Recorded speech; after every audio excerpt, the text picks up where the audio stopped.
나는 그냥 니들 집에 와서 먼지 쓸어주고 애 봐주는 식모지? 그 높으신 안싸돈이 니들 식구 데리고 해외여행 가주시는데 굳이 나 같은 거 데리고 부산까지 갈 일이 뭐가 있겠어? 그렇지? 아니, 엄마, 말씀을 왜 또 그렇게까지 하시는 거예요? 아니다, 나 간다. 그리고 앞으로 애 봐달라고 할라거든 연락하지 말아라. 아니, 엄마, 제 말이 맞잖아요. 엄마 모시고 여행 가면 돈을 써야 하지만 장인 장모랑 여행 가면 오히려 돈을 받는데 제 입장에서 한 번만 이해해 주실 수는 없어요? 자꾸 나무라지만 마시고요, 엄마. 안녕하세요. 저는 환갑을 앞두고 있는 57세 박미희라고 합니다. 요즘 날씨가 무척이나 푹푹 찌고 여름철이라 휴가 많이들 가시지요. 저도 시원한 계곡물에 발 담그고 수박 먹으며 더위를 나고 싶었지만 그러기는커녕 자식 일로 분통이 터져 살 수가 없네요. 사돈댁과 휴가 간 아들의 뒤치다거리나 하고 있으려니 어이가 없고 서러울 뿐입니다. 내 얼굴에 침 뱉기라 어디에 하소연할 수도 없어 이곳에 몇 글자 적어보냅니다. 어린 시절 제 부모님은 쌀집을 운영하셨어요. 저는 쌀집 가게의 둘째 딸로 태어났습니다. 제 위로는 언니가 한 명 있었고 막내딸인 저는 화목한 가정환경 속에서 자랐습니다. 그러나 어릴 적에는 제가 몸이 약한 편이었기에 자주 밖에 나가 놀지 못했어요. 아침이면 부모님이 쌀집 문을 열고 손님들이 오고 가는 소리로 집안이 떠들썩했지만 저는 집안에 머물며 창밖을 내다보는 일이 많았습니다. 그러다 보니 창밖에서 또래 친구들이 뛰어놀고 있는 모습을 지켜보는 것이 제 하루 일과 중 하나였죠. 친구들은 술래잡기, 땅 따먹기, 공기놀이 등을 하며 웃고 떠들었지만 저는 그저 멀리서 지켜볼 수밖에 없었습니다. 그런 저를 지켜주던 동네 오빠가 있었어요. 당시 저희 옆집에 살던 상훈 오빠였습니다. 상훈 오빠는 우리 동네의 골목대장이었어요. 나이는 저보다 2살 많았지만 어릴 적부터 저희 집과 친하게 지냈기 때문에 허물없이 지내는 사이였죠. 집에만 있느라 의기소침하고 내성적인 저와는 달리 상훈 오빠는 늘 활기차고 밝은 성격이었고 동네 아이들 사이에서도 인기가 많았습니다. 몸이 약해 친구들과 어울리지 못하고 우울해하고 있을 때마다 상훈 오빠는 제 옆으로 다가와 함께 있어 주었어요. 어느 날 제가 창문 너머로 친구들이 노는 모습을 보고 있을 때였어요. 상훈 오빠는 제 기분을 알아차린 듯 다가와 말했습니다. 미희야, 밖에 나가고 싶지. 내가 같이 놀아줄게. 그렇게 말하며 손을 내미는 오빠의 모습에 저는 마음이 참 따뜻해지는 것을 느꼈습니다. 그날 이후로 상훈 오빠는 자주 저를 찾아와 웃긴 말들을 해주며 제 기분을 풀어주곤 했어요. 그렇게 시간이 흐르면서 저의 약했던 몸은 점점 회복되었고 저는 여느 또래 건강한 여자아이처럼 지낼 수 있게 되었습니다. 처음으로 동네 친구들과 어울려 놀게 되었을 때도 상훈 오빠 덕분에 친구들과 공감대를 잘 형성할 수 있었어요. 상훈 오빠가 동네 친구들에게 제 이야기를 자주 해왔던 터라 친구들도 어느 정도 저에 대해 알고 있었고 저에 대해 궁금해하며 같이 놀고 싶었다고 했죠. 혼자 방에 있는 것이 아닌 친구들과 함께 놀 수 있다는 것이 얼마나 기쁜 일인지 상훈 오빠 덕분에 알게 되었어요. 저는 상훈 오빠에게 정말 많은 것들을 배웠어요. 팽이치기, 자치기, 연날리기 등등. 상훈 오빠가 가르쳐주는 놀이들은 정말 다 재미있었죠. 그 어린 봄날 저는 처음으로 팽이치기를 배우게 되었어요. 동네 아이들은 종종 팽이치기 대회를 열곤 했는데 상훈 오빠는 팽이를 돌리는 기술이 뛰어나서 항상 우승을 차지했죠. 오빠는 저에게도 팽이 돌리는 법을 가르쳐 주었어요. 미희야, 이렇게 손목에 힘을 주고 팽이를 돌려봐. 오빠의 가르침 덕분에 저도 점점 팽이를 잘 돌릴 수 있게 되었습니다. 저 어릴 때는 세상 근심 없이 어떻게 잘 노는지에 대해 아는 게 세상에서 가장 똑똑한 것이었으니 참 부자가 된 기분이었습니다. 무더운 여름날이 되었을 때에는 몸이 나은 후 처음으로 동네 친구들과 함께 개울에 놀러 가게 되었습니다. 그날은 유난히 더운 날이었어요. 상훈 오빠는 언제나처럼 저를 챙기며 말했습니다. 미희야, 오늘은 개울에 가서 시원하게 놀자. 너가 이제 건강해져서 같이 놀 수 있어서 정말 기뻐. 그래도 감기 걸릴 수 있으니까 조심해야 해. 친구들도 모두 저를 반갑게 맞이해 주었어요. 우리는 개울에 도착하자마자 신발을 벗고 물속으로 뛰어들었습니다. 발끝에 닿는 시원한 물이 정말 기분 좋았어요. 상훈 오빠는 개구리를 잡는 법을 가르쳐 주며 말했습니다. 미희야, 이렇게 손으로 살살 잡아야 해. 처음에는 조금 겁이 났지만 오빠의 도움 덕분에 저도 금세 개구리를 잡을 수 있게 되었어요. 친구들과 함께 물장구를 치며 웃고 떠드는 사이 시간 가는 줄도 몰랐습니다. 상훈 오빠는 저를 위해 작은 물총을 만들어 주기도 했어요. 자, 이걸로 우리 물총 싸움하자. 우리는 서로 물총을 쏘며 신나게 놀았습니다. 물이 튀고 웃음소리가 끊이지 않았어요.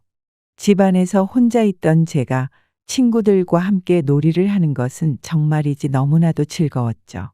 바람이 선선히 불고 날씨가 추워지자 상훈 오빠는 연날리기를 가르쳐 주었어요. 겨울이 되자 우리는 동네 공터에 모여 연을 날렸어요. 상훈 오빠는 항상 저를 도와 연을 높이 날릴 수 있게 해주었죠. 오빠가 연의 꼬리를 붙잡고 자, 이제 뛰어. 라고 외치면 저는 힘껏 달려갔습니다. 그러면 연은 하늘 높이 날아올랐고 저는 마치 하늘을 나는 기분이 들었습니다. 그때의 설렘과 기쁨은 지금도 잊을 수 없어요. 저는 어린 시절의 매 계절마다 상훈 오빠와 함께 팽이를 돌리며 손끝에서 전해지는 짜릿한 감각을 즐겼습니다. 물놀이를 하며 더위를 식혔고 연을 높이 날리며 하늘을 나는 듯한 자유로움도 느낄 수 있었죠. 상훈 오빠는 제가 몸이 다 나은 후에도 여전히 보디가드처럼 저를 지켜주었어요. 공터에서 친구들과 신나게 고무줄 놀이를 할 때면 당시 짓궂은 남자아이들이 종종 나타나 고무줄을 끊고 도망가는 일이 흔히 있곤 했습니다. 그럴 때마다 상훈 오빠는 어디선가 나타나 그 남자아이들을 혼쭐 내주었어요. 하나, 둘, 셋. 다시 고무줄 놀이가 시작되고 모두가 신나게 고무줄을 뛰어넘고 있을 때 또다시 남자아이들이 나타났습니다. 이번에도 고무줄을 끊으려 하자 상훈 오빠가 재빨리 달려와 그 아이들을 막아섰어요. 이제 그만해. 너희도 같이 놀든지 아니면 방해하지 마. 상훈 오빠의 말에 남자아이들은 머쓱해하며 물러났습니다. 그 후로 더 이상 방해를 받지 않고 친구들과 마음껏 고무줄 놀이를 할 수 있었어요. 덕분에 상훈 오빠가 있을 때면 우리의 고무줄 놀이는 절대 끊기는 일이 없었어요. 정말 든든했죠. 이렇게 상훈 오빠와 함께한 어린 시절의 추억들은 저에게 큰 의미로 남아 있습니다. 오빠는 항상 저를 지켜주고 제가 즐겁게 놀 수 있도록 도와주었습니다. 상훈 오빠의 따뜻한 마음과 배려 덕분에 저는 건강하게 성장할 수 있었고 의기소침하고 내성적이었던 저는 밝고 긍정적인 성격을 가지게 되었습니다. 상훈 오빠는 단순한 동네 오빠가 아닌 저의 든든한 친구이자 보호자였습니다. 이제 와서 생각해보면 어린 시절 상훈 오빠와 함께한 시간들이 얼마나 소중했는지 새삼 깨닫게 됩니다. 그 당시에는 몰랐지만 오빠의 존재가 저에게 얼마나 큰 힘이 되었는지 지금에서야 더욱 절실히 느낍니다. 상훈 오빠와의 추억은 제 인생에서 가장 빛나는 순간들이었고 그 추억들이 지금의 저를 있게 한 원동력이 되었음을 느낍니다. 상훈 오빠와의 연애는 자연스럽게 시작되었습니다. 중학교를 졸업하고 고등학교에 진학하면서도 우리는 여전히 가까운 사이로 지냈습니다. 오빠는 고등학교에 가서도 학업과 운동을 열심히 하며 멋진 청년으로 성장해 갔습니다. 저도 고등학교에 진학하면서 점점 더 많은 친구들을 사귀었고 다양한 활동을 하며 바쁜 나날을 보냈습니다. 하지만 상훈 오빠와의 우정은 변함없었어요. 어느 날 고등학교 졸업을 앞둔 시점에서 오빠가 저에게 다가와 말했습니다. 미희야, 졸업하면 뭐 하고 싶어? 저는 오빠와 함께 미래를 이야기하며 서로의 꿈을 나누었습니다. 상훈 오빠는 대학에 진학해서 경영학을 공부하고 싶다고 했고, 저는 부모님의 쌀집 가게를 이어받게 될 것 같다고 말했어요. 우리는 서로의 미래를 응원하며 앞으로도 계속 함께하자고 다짐했어요. 고등학교를 졸업하고 상훈 오빠는 대학에 진학했습니다. 저도 부모님의 가게 일을 도우며 차근차근 가게 경영을 배워나갔죠. 작디 작은 동네 쌀가게라고 할지라도 생각보다 배울 게 많았어요. 자영업을 해보시거나 부모의 가게를 도와보신 분들이라면 아시겠지만 이만저만 품이 들어가는 게 아니지요. 심지어 가게를 운영한다고 치면 피할 수 없는 세금이나 돈 문제도 있었으니까요. 바쁜 일정 속에서도 우리는 종종 만나 이야기를 나누었고 함께 시간을 보냈습니다. 그러던 어느 날 오빠가 저를 불러냈습니다. 미희야, 우리 오늘 시간 좀 내줄 수 있어? 오늘 하고 싶은 말이 있어서. 라며 오빠는 저를 데리고 우리가 어릴 적 함께 놀던 동네 공원으로 갔습니다. 공원에서 상훈 오빠는 진지한 표정으로 제게 고백했습니다. 미희야, 사실 나는 너를 오래전부터 좋아했어.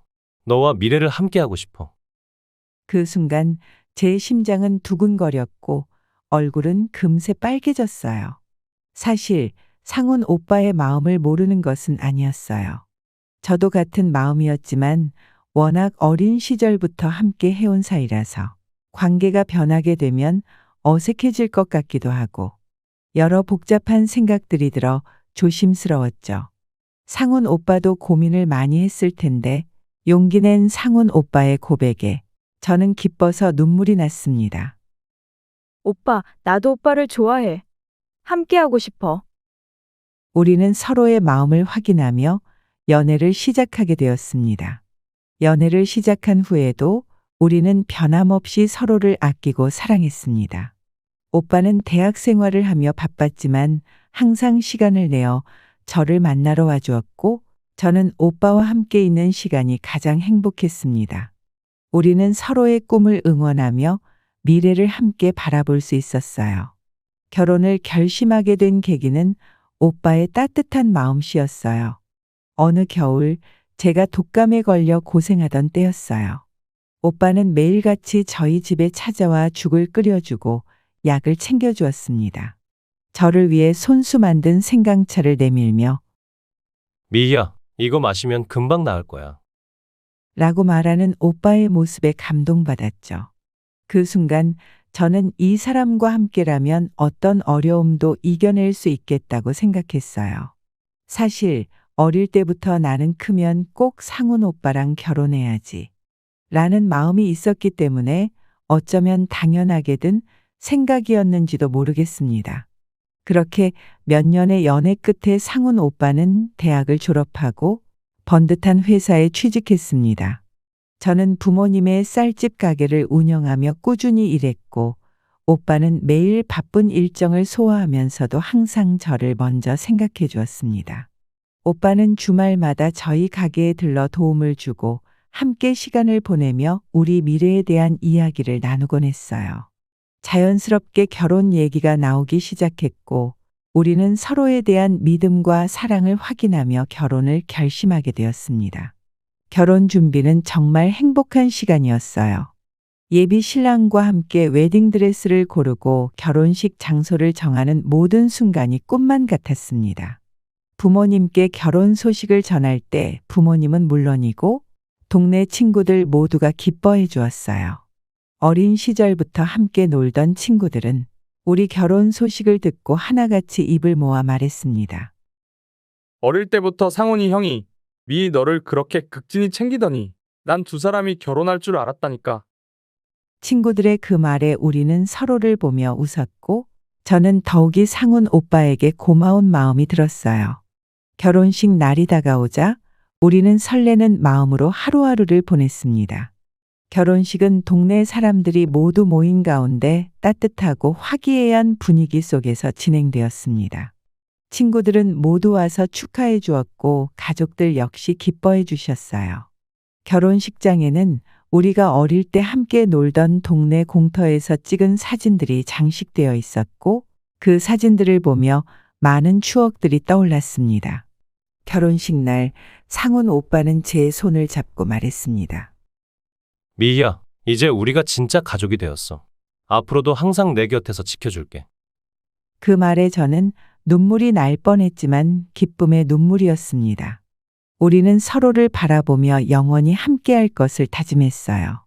그렇게 상훈 오빠는 어린 시절 제 보디가드에서 이제는 인생의 동반자, 남편이 되었습니다. 결혼 생활은 제가 어릴 적 생각했던 것 이상으로 행복했어요. 남편은 직장에서 열심히 일하며 가정을 꾸렸고 저는 쌀 가게를 운영하며 가정을 지켰습니다. 남편은 퇴근 후에도 집안일을 도와주고 저를 위해 요리를 해주기도 했어요. 참 가정적인 사람이었죠. 주말에는 함께 산책을 하거나 친구들을 초대해 집에서 파티를 열기도 했습니다. 우리의 집은 항상 웃음소리로 가득 찼습니다. 어느 날 남편과 함께 저녁을 먹으며 어린 시절 이야기를 나누던 중 남편이 말했습니다. 미희야, 너 기억나? 우리가 처음 개울가에서 놀았던 날. 내가 개구리를 잡고 얼마나 기뻐했는지 아직도 생생해. 그 말에 저는 웃으며 대답했죠. 그럼 기억나지? 그때 자기가 없었으면 난 아마 개구리를 무서워서 잡지도 못했을 거야. 우리는 함께 웃으며 그날의 추억을 되새겼습니다. 그렇게 행복한 결혼 생활을 하면서도 우리는 늘 서로에게 고마운 마음을 잊지 않았습니다. 저는 남편이 저를 얼마나 사랑하고 아껴주는지 항상 느끼며 지냈고 남편 역시 제가 곁에 있어서 얼마나 행복한지 자주 이야기해 주었습니다. 우리의 사랑은 시간이 지나도 변하지 않았고 오히려 더 깊어졌습니다. 결혼 후 몇 년이 지나 우리는 아들 상민이를 낳았습니다. 아들 상민이가 태어나면서 우리의 삶은 더욱 풍요로워졌고 집안은 더욱 활기차졌습니다. 남편은 아들을 품에 안고 행복한 미소를 지으며 말했습니다. 미희야, 우리 상민이도 너처럼 사랑스럽게 건강하게 잘 키우자. 그 말에 저는 고개를 끄덕이며 대답했습니다. 응, 우리 아들도 사랑으로 잘 키우자. 아들 상민이는 제가 봐도 정말 예쁜 아이였어요. 저도 남편도 우리 하나뿐인 아들을 정말 살뜰하게 챙겼습니다. 상민이가 돌이 다 되었을 무렵 첫 걸음마를 떼었던 때가 생각이 나요. 그날 남편과 저는 상민이를 응원하며 손을 뻗어주었고 상민이는 작은 발걸음으로 우리에게 다가왔죠. 아들, 잘했어? 남편은 아들 상민이를 번쩍 들어올리며 환하게 웃었고 저는 그 모습을 보며 눈물이 날 뻔했습니다. 상민이의 첫걸음만은 우리 가족에게 새로운 희망과 행복을 안겨주었고 우리는 더욱 단단한 가족이 되어가는 것을 느꼈습니다. 그 후로도 상민이는 하루가 다르게 성장하며 우리에게 많은 기쁨을 주었습니다. 첫 말을 할 때 처음으로 엄마, 아빠라고 부를 때마다 남편과 저는 그 순간을 소중히 간직했습니다. 상민이는 밝고 명랑한 아이로 자라며 우리에게 많은 웃음과 행복을 선사했습니다. 정말 행복한 나날들이었죠. 시간이 지나 상민이가 유치원에 들어갈 때쯤 우리는 아들이 새로운 친구들을 사귀고 즐겁게 지내길 바랬습니다. 남편과 저는 상민이의 유치원 첫 등원 날 아들의 손을 잡고 함께 유치원으로 향했습니다. 상민아, 오늘 친구들과 재미있게 놀아야 해. 남편은 상민이에게 미소를 지으며 말했고 상민이는 씩씩하게 고개를 끄덕였습니다. 유치원에서 상민이는 많은 친구를 사귀고 다양한 활동을 하며 즐거운 시간을 보냈어요. 아이가 집에 돌아와 유치원에서 있었던 일들을 이야기할 때마다 우리는 아이의 이야기에 귀 기울이며 함께 웃고 즐거워할 수 있었죠. 자그마한 입으로 참새처럼 쉬지 않고 할 말이 그리도 많았는지 이야기를 늘어놓는 아이를 보며 신기하기도 하고 울컥하기도 하고 여느 아이 기르는 어린 부부처럼 매일이 감동의 연속이었습니다. 참 뿌듯하기도 하고 책임감에 어깨가 무겁기도 하고 그랬어요. 아이가 좀 더 자라자 남편은 어릴 적 제게 알려주었던 것처럼 팽이치기와 연날리기를 상민이에게 알려주었고, 날이 더워지면 어린 시절 동네 친구들과 함께 놀던 개울에도 데려갔습니다. 그 즈음에 동네 친구들도 하나 둘씩 아이가 있었기 때문에 아이들이 있는 친구들끼리 개울에 모여 물놀이를 하고 시원한 수박을 먹었어요. 어린 시절 우리가 코 올리며 함께 놀았던 개울에서 이제는 우리의 아이들이 놀고 있는 모습을 지켜보자니 뭉클하기도 하고 기분이 이상했습니다. 세월이 정말 쏜살같이 흐르더군요. 상민이가 학교에 들어갈 나이가 되자 남편은 상민이에게 자전거를 가르쳐 주기로 마음먹었어요. 어느 날 주말 아침, 남편은 상민이를 데리고 동네 공터로 갔죠. 남편은 상민이에게 안전모와 보호대를 착용시킨 후 작은 자전거를 꺼내 들었습니다. 상민아, 오늘은 아빠가 자전거 타는 법을 가르쳐 줄게. 두려워하지 말고 아빠를 믿고 따라오자. 남편은 상민이의 손을 잡고 천천히 자전거 페달을 밟게 도왔습니다.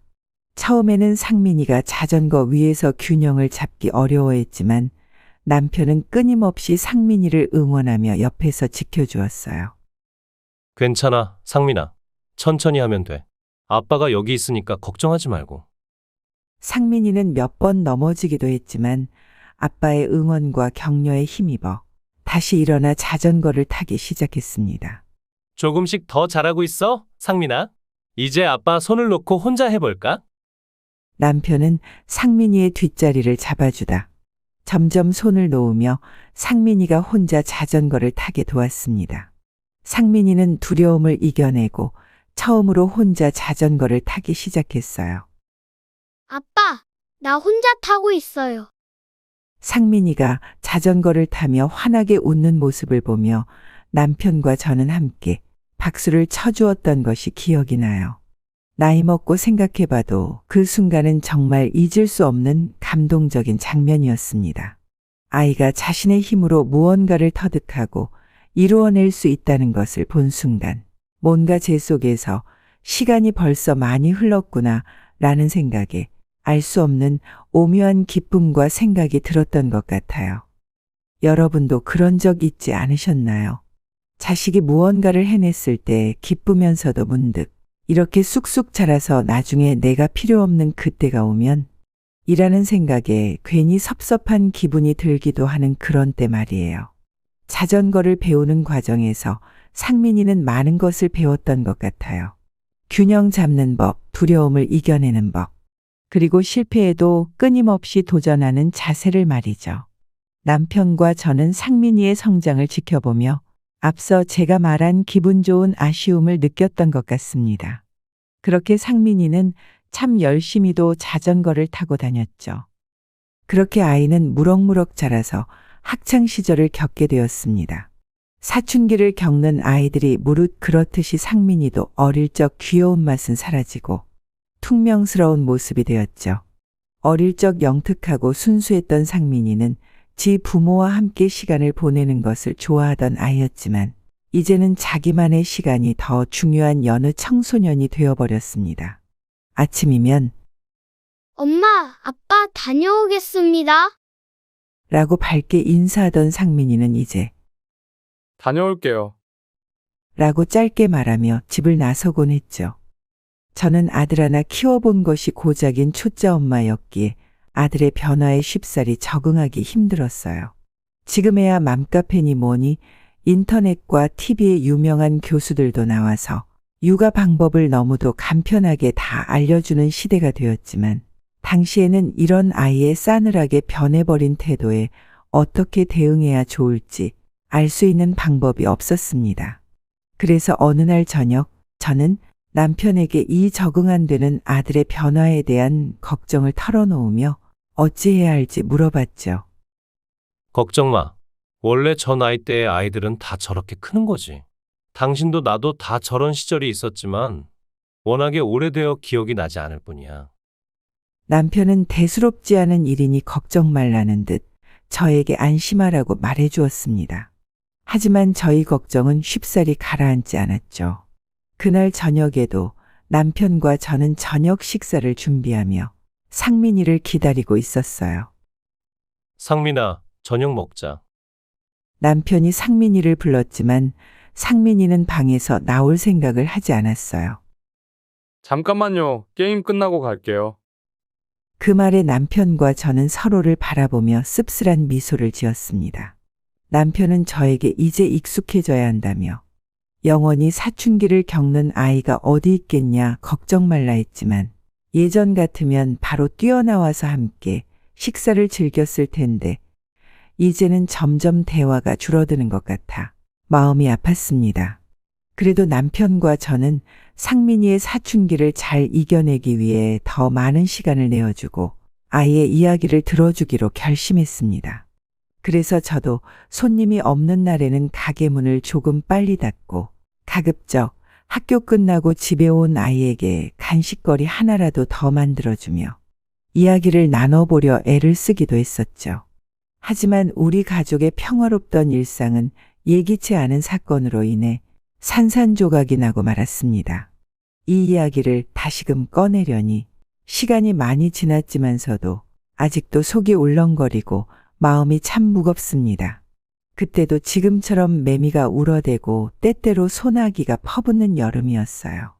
제 남편은 퇴근하던 중에 횡단보도에서 신호위반 음주운전 차량에 사고를 당해 목숨을 잃었습니다.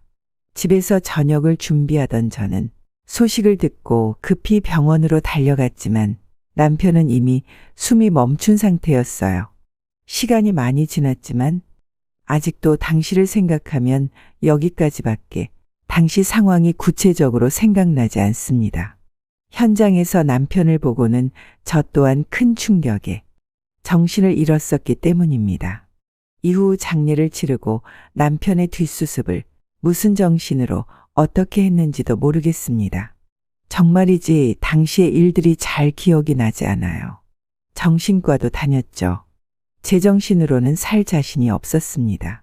의사 선생님은 외상 후 강력한 스트레스로 인해 기억의 일부분이 사라지는 기억상실증을 겪고 있다고 저에게 말해 주었습니다. 아마도 거의 한 달쯤은 밥도 제대로 먹지 못하고 배가 고픈 그 느낌마저 너무도 제 자신이 동물 같고 끔찍하게 느껴져서 거의 물만 먹고 죽만 먹으면서 살았던 것 같습니다. 아들을 챙겨야 했지만 제정신이 아니었어요. 지금 돌이켜보면 아들도 저와 같은 아픔과 상실을 겪었을 터인데 저까지 이러고 있으니 더욱 힘들었겠죠. 아들에게 지금 돌이켜보면 정말 미안할 따름입니다. 어느 날 저녁 아들 상민이의 방에서 조용히 흐느끼는 소리가 들렸습니다. 문을 열고 들어가니 상민이는 침대에 앉아 눈물을 흘리고 있었습니다. 저는 조용히 아들의 곁에 앉아 말했습니다. 상민아, 많이 힘들지. 너가 느끼는 모든 감정을 이해한다. 힘들 때는 엄마한테 말해도 돼. 상민이는 눈물을 닦으며 말했습니다. 엄마, 아빠가 왜 그런 일을 당해야 했는지 이해할 수가 없어요. 너무 힘들어요. 저는 정신을 차릴 수밖에 없었어요. 이제 상민이에게 남은 부모는 저뿐이었습니다. 제가 어떻게든 이겨내야 했어요. 저는 상민이를 품에 안으며 눈물을 흘렸습니다. 엄마도 많이 힘들어, 상민아. 하지만 우리 서로 의지하며 이겨내자. 아빠도 우리를 계속 지켜보고 응원해주고 지켜주실 거다. 정말 안타깝지만 이 사건을 계기로 상민이는 너무도 빠르게 철이 들어버렸습니다. 오히려 저보다 일상에 더 빠르게 적응하는 모습을 보며 듬직하기도 했지만 너무도 속상하고 안타까웠어요. 시간이 흐르며 슬픔은 애절함으로 그리움으로 점점 묽어지고 옅어졌습니다. 남편이 보고 싶지 않은 적은 하루도 없었지만 숨도 못 쉴 만큼 가슴을 조여오던 통증 같던 슬픔은 조금씩 바람과 시간에 날려 사라졌죠. 때때로 울컥하며 다시금 차오르는 슬픔에도 억지로 누르려고 하지 않았고 그냥 슬프면 슬픈 대로 또 웃음이 나는 우스운 상황이 오거든. 그 또한 억지로 웃음을 참지도 않고 터져나오는 대로 자연스럽게 살려고 노력했습니다. 상민이도 저처럼 아픔을 나름대로 이겨내는 방법을 깨달았던 걸까요? 어느 날 아들 상민이가 저에게 말했습니다. 엄마, 내일 저녁에 여자친구를 데려올까 해요. 이제 엄마한테 정식으로 소개시켜드리고 싶어요. 저는 살짝 당황했지만 상민이도 벌써 다 컸구나 싶어서 알았다 답하고는 그날을 기다렸습니다. 그렇게 만나게 된 상민이의 여자친구인 수진이는 제 예상보다 훨씬 이뻤어요. 환한 얼굴로 밝게 인사하며 저를 위해 사온 선물까지 주더랍니다. 안녕하세요, 어머님. 상민 씨와 만나고 있는 정수진이라고 합니다. 상민 씨한테 이야기 많이 들었어요. 어머니. 수진이는 예의 바르고 차분한 목소리로 저에게 인사를 했죠. 깔끔하고 세련된 옷차림에 은은하게 부티가 나는 분위기를 풍기는 아들 여자친구 수진이의 태도와 말투는 무척이나 고상하고 품이 있어 보였습니다. 저는 상민이와 수진이에게 직접 차린 저녁상을 준비해 주었고 식사를 마친 뒤 거실로 가서 나머지 이야기를 나누었습니다. 수진이는 상민이와 어떻게 만났는지 그리고 두 사람이 함께한 시간들에 대해 차분히 이야기해 주었어요. 수진이의 이야기를 듣다 보니 수진이가 정말로 상민이를 아끼고 사랑한다는 것을 느낄 수 있었습니다. 상민이도 자기 여자친구를 바라볼 때면 행복한 미소가 은은하게 풍겨나오더라고요. 문득 상민이의 모습에서 예전에 저를 바라보던 남편의 부드러운 미소가 보였습니다. 상민이가 이 아이를 사랑하는구나. 알 수 있었어요. 저는 수진이에게 물었습니다. 수진 씨는 어떤 일을 하세요? 수진이는 미소를 지으며 대답했습니다. 저는 미술관에서 큐레이터로 일하고 있습니다. 예술을 사랑하고 그 사랑을 많은 사람들과 나누고 싶어서 이 일을 하고 있습니다. 상민이 여자친구의 대답에서 열정과 진심이 느껴졌습니다. 아들의 결혼 준비는 그렇게 오래 걸리지 않았어요. 평생 쌀가게를 하며 그냥저냥 입에 풀칠하며 살아온 저희 집과 달리 사돈댁은 상당한 재력가였습니다. 상견례에서부터 그 티가 물씬 풍겼죠. 사돈 어른은 은퇴한 사업가로 표정과 풍채에서 여유가 넘쳐 보이셨고 안사돈 역시 상당히 우아하면서도 여유 있는 분위기가 흘러넘치더라고요. 문득 집안의 환경이 너무 차이가 나는 건 아닌지 제 아들이 괜히 부잣집네 딸이랑 결혼해서 눈치 보며 살진 않을지 걱정됐지만 그러기에는 당사자인 아들과 며느리 둘이 서로 참 아껴주고 사랑하는 것이 너무도 선명하게 보여 차마 제 걱정을 입 밖에 내는 것이 죄스러울 정도였습니다. 그래 부모 노릇하고 살아왔고 이 정도로 아들 잘 길러냈으면 되었지. 괜히 주눅들지 말자 싶어서 저도 당당하게 잘 이야기했고 상견례 이후 결혼식까지 시간은 정말 금방 흘러가더군요. 그런데 별 문제 없이 흘러갈 줄 알았던 아들의 혼사에 문제가 생기고 말았습니다. 사돈댁이 하나뿐인 외동딸 며느리에게 혼수로 집을 사주겠다고 하신 게 화근이 되었어요. 저는 쌀집하며 푼푼히 모은 돈으로 아들네 월세방에 냉장고라도 사주고자 알아보던 중 아들의 말을 듣고 마냥 기뻐할 수가 없었습니다. 사돈댁이 제 아들 부분의 집을 사주시면 저도 그에 걸맞게 뭐라도 해야 하지 않겠나 싶어서 아무리 생각해봐도 작은 쌀가게를 정리한다고 쳐도 저는 그만한 돈이 없었습니다. 자식 하나 당당하게 세상에 내놓을 정도로 키워놓으면 부모 노릇은 다 한 것이라 생각하며 기죽지 말자고 마음먹었지만 그게 쉽지 않더군요. 참 속상했습니다. 그렇게 어찌어찌 아들을 결혼시키고 나서도 마음 한구석이 편치 않았습니다. 그래도 아들이 엄마, 너무 걱정하지 마세요. 장인어른께서 뭐 대가를 바라고 해주신 것도 아니고 자기 하나뿐인 딸 결혼시킬 때 집 한 채는 해주시려고 아주 옛날부터 생각하고 계셨다고 하셨어요. 너무 부담 갖지 않으셔도 돼요, 엄마. 아들의 말은 그러했지만 사람 생각이 그렇게 손바닥 뒤집듯이 쉽게 바뀌지는 않더라고요. 그래도 사돈댁의 전폭적인 지원 속에 아들 부부에게는 빠르게 경사가 찾아왔습니다. 결혼하고 1년이 조금 넘는 시점에 귀한 손주 자식이 찾아왔죠. 제 아들이 부모가 된다는 소식에 저는 말로 표현할 수 없을 정도로 기뻤습니다. 며느리 수진이는 무사히 건강한 아들을 출산했고 우리는 새로운 가족을 맞이하게 되었죠. 상민이는 아들을 품에 안고 눈물을 흘리며 말했습니다. 엄마, 우리 아들이에요. 정말 예쁘죠? 저는 그 모습을 보며 눈물을 참을 수 없었습니다. 그래, 정말 예쁘구나. 우리 가족에게 새로운 기쁨을 주었어. 고맙다, 정말. 하늘에 있는 남편도 정말 기뻐할 것이라고 생각했습니다. 손자 서준이가 태어나면서 아들 내외는 매일을 정신없이 보냈습니다.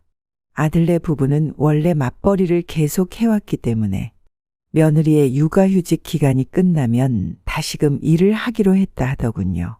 요즘에는 국공립 유치원이나 어린이집들도 무척이나 치열한 경쟁 탓에 아이를 갖기 전부터 줄을 서야 한다는 이야기가 있을 정도로 어린이집에 보내기 어렵다는 아들의 푸념 섞인 이야기에 이참에 저도 품을 보태어 주기로 했습니다. 이제 와서 다시 육아를 하려 하니 신경 써야 할 게 이만저만이 아니었어요. 하지만 낯가림도 없이 저를 보고 빵긋빵긋 웃어주는 손자 서준이를 보고 있자면 정말이지 황혼육아라는 말이 무색할 정도로 무척이나 행복하고 기뻤습니다. 무엇이든지 해낼 수 있을 것 같은 기분이 들었죠. 어릴 적 제 아들 상민이를 다시 보는 것처럼 참 감회가 새로웠습니다. 그런데 아무래도 저도 쌀집을 운영하면서 손주를 봐주자니 이래저래 몸이 너무 힘들기도 하고 시간이 잘 맞지 않았습니다. 이제 막 부모를 찾고 할미를 찾는 손주를 기다리라 할 수는 없으니 가게 손님들에게 따로 휴대폰으로 연락을 받아가며 단골들은 약속을 잡고 만나야 하는 수준이 되었죠. 당연히 그러다 보니 가게 매출은 운영비가 겨우 나올 정도로 받게 되지 않았습니다. 그래서 아들에게 이것에 대해 이야기를 했어요. 상민아, 엄마가 가게랑 서준이를 같이 보려니까 너무 힘든데 혹시 괜찮으면 안사돈도 시간을 좀 내주실 수는 없을까? 장모님이요. 시간을 내달라는 게 어떤 의미예요? 아니, 하루는 엄마가 봐줄 테니까 하루는 안사돈이 봐주시고 이렇게 번갈아 가면서 보거나 그러면 어떨까 해서. 엄마 장모님은 바쁘셔서 안 돼요. 엄마는 동네 쌀집이지만 장모님은 VIP들을 대상으로 한 갤러리를 운영하고 계시잖아요. 응? VIP? 그건 뭐 어떤 거야? 사실 저는 사돈댁이 하는 일이 구체적으로 어떤 일인지 잘 알지 못했어요.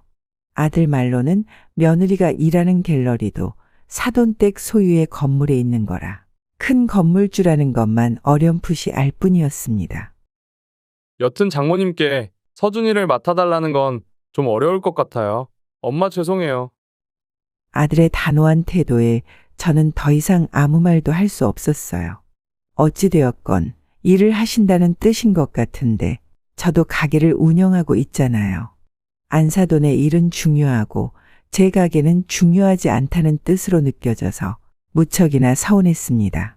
하지만 지금 당장은 손주를 맡길 곳이 없었기에 저는 어쩔 수 없이 한참을 고민하다 임시유업을 할 수밖에 없었어요. 당분간 매장 운영을 할 수 없다고 판단했죠. 일단은 손주가 중요하니 손주를 봐주는 것에 집중하기로 했습니다. 나중에 호강시켜 드릴 테니 자기 좀 도와달라고 사정하는 아들의 체면도 있으니 말이에요.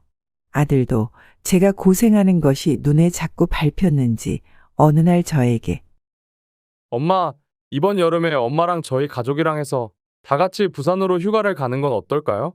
저희가 일정이나 비용은 준비해서 모실게요. 라고 말해주더군요. 생각지도 못한 제안에 엉겹결에 저도 부산? 그래, 좋지. 그러자꾸나. 라고 대답했지만 저도 도대체 휴가를 가본 적이 언제인가 싶을 정도로 무식하게 일만 하고 살아왔기 때문에 한 번씩 부산 여행을 생각할 때마다 은근히 떨리고 기분 좋은 기대감이 차올랐습니다. 그렇게 몇 주의 시간이 흐르고 저는 그 사이 친구들에게 아들이 휴가를 보내준다고 자랑을 늘어놓기도 하고 부러움 가득한 친구들의 표정에 뿌듯함도 느끼고 그랬어요. 가서 입을 옷가지랑 간만에 선글라스도 백화점 할인 코너에서 하나 사두었죠. 아들이 말한 부산 여행을 열흘 정도 남긴 어느 날, 아들이 퇴근할 때까지 손자를 봐주고는 아들 부부와 함께 저녁을 먹다가 아들이 제게 말했습니다. 엄마, 정말 죄송한데 이번 부산 여행은 못 갈 것 같아요. 응? 아니, 갑자기 그게 무슨 소리니? 휴가철이라 회사에 인원이 많이 비는데 진행 중인 프로젝트가 너무 바빠서 저까지 일을 쉴 수가 없는 상황이라서요. 정말 죄송한데 이해 좀 해주세요, 엄마. 대신 다음에 꼭 정말 좋은 곳으로 같이 가요. 아니, 갑자기 그러면 어떡하니? 그래, 알았다. 저는 무척이나 당황스러웠어요. 휴가를 2주도 안 남기고 갑작스러운 아들의 취소 통보에 어안이 벙벙했습니다. 동시에 여기저기 아들 부부랑 휴가 간다고 떠벌린 것들이 떠올라서 민망하고 속상한 마음에 얼굴까지 붉어지더라고요.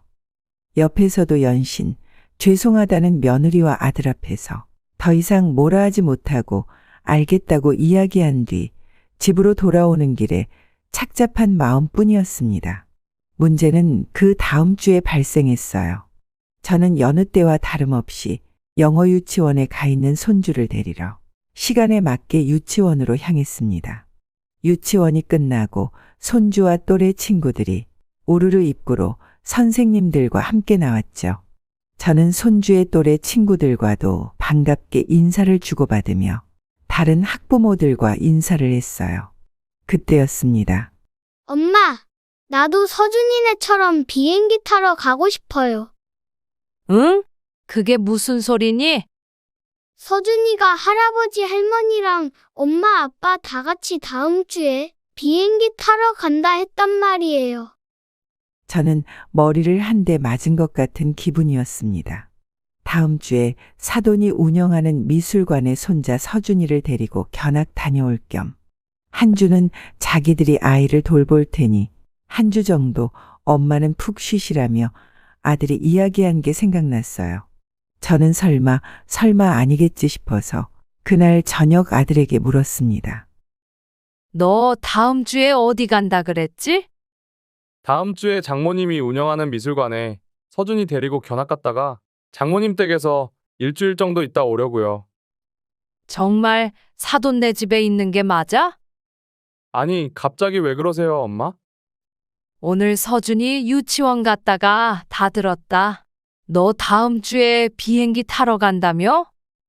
저는 얼굴색 하나 바뀌지 않고 저에게 거짓말을 하는 아들을 보며 제가 오해를 하고 있는 것이었다면 차라리 좋겠다는 생각을 했습니다. 하지만 이내 아들의 대답에 제 가슴은 와장창 무너져 내릴 수밖에 없었어요. 죄송해요, 엄마. 제가 어디 가서 말하지 말라고 그렇게 일러두었는데. 뭐? 너 지금 그게 할 소리니? 그러면 나 데리고 간다 했던 부산 여행 취소한 것도 그것 때문이야? 나랑 한 약속은 내다버리고 사돈댁이랑 휴가를 가려고 일방적으로 엄마랑 한 약속은 취소한 거니? 아니, 엄마 그게 아니고 장모님이 시간이 이때밖에 안 되신다는데 어떡해요? 뭐? 나는 시간이 남아 돌아서 너네 애 봐주고 집 치워주고 그러는 줄 알아?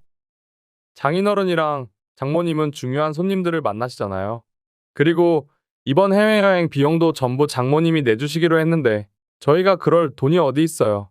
이렇게 좋은 기회로 보내주실 때 가야죠. 서준이한테도 해외 경험 시켜주고 싶고요. 아무래도 엄마 모시고 부산 가는 건 다음에도 기회가 또 있잖아요.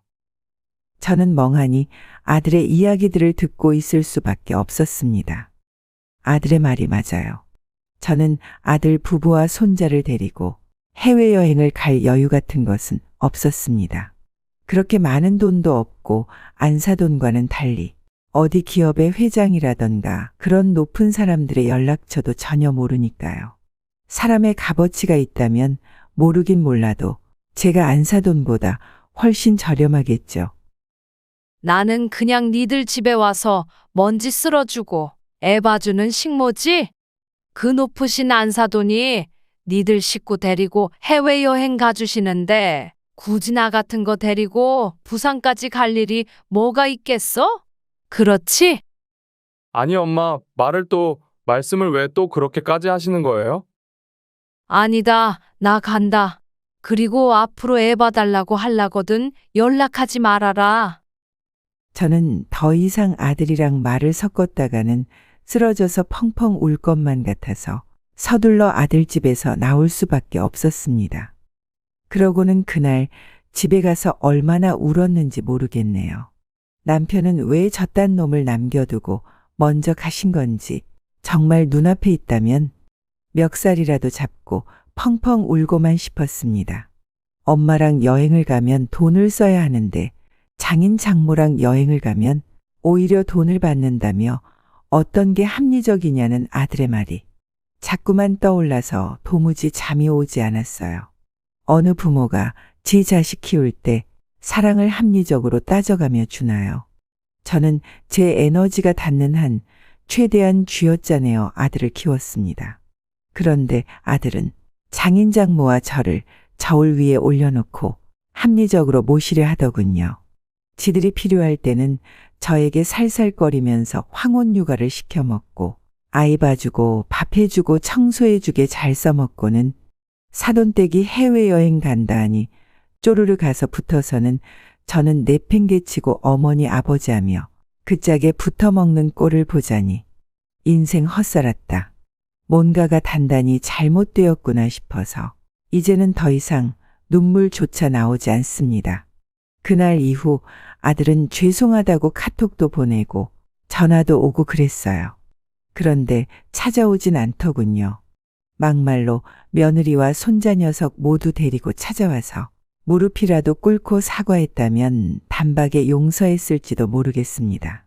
진짜로 무릎을 꿇으라는 이야기가 아니라 적어도 그런 진심이라도 보였다면은 말이죠.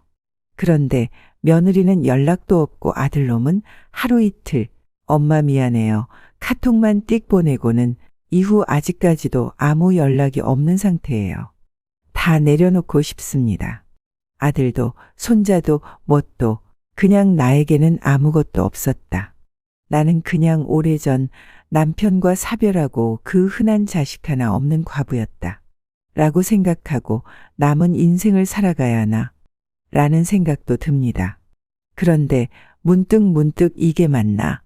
라는 생각이 들고 억울한 기분이 들고 속상한 마음이 들고 심지어는 그런 자식이라도 정말 믿을 수 없지만 보고 싶어요. 저도 사람인지라 더 이상 정상적인 판단을 할 수 없어서 여러분의 의견을 묻고자 이렇게 사연 적어 보내봅니다. 여러분, 저는 도대체 어떤 선택을 해야 할까요? 부디 댓글로 이야기를 전해주세요. 혹시 주변에 비슷한 일을 겪거나 지혜로운 지인분이 있으시다면 이 사연을 공유해 주시면 감사하겠습니다. 긴 사연 들어주셔서 감사합니다. 꼭 좀 댓글 부탁드리겠습니다.